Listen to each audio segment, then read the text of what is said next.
Мамо, а можна після Mi hija me війни pregunta, ми зробимо ¿después de la те? А guerra podremos можна hacer після cosas? війни? Я розумію, що дитина зараз живе Me he dado cuenta de que mi hija vive esperando el final de la guerra, після війни.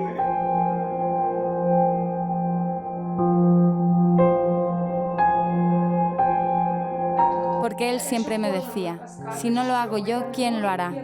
Si cada uno dice, no puedo o no sé, ¿quién va a defender nuestro país?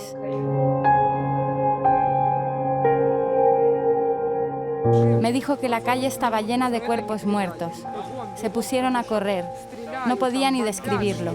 Corrían rápido porque les estaban disparando. Les estaban bombardeando, pero consiguieron escapar.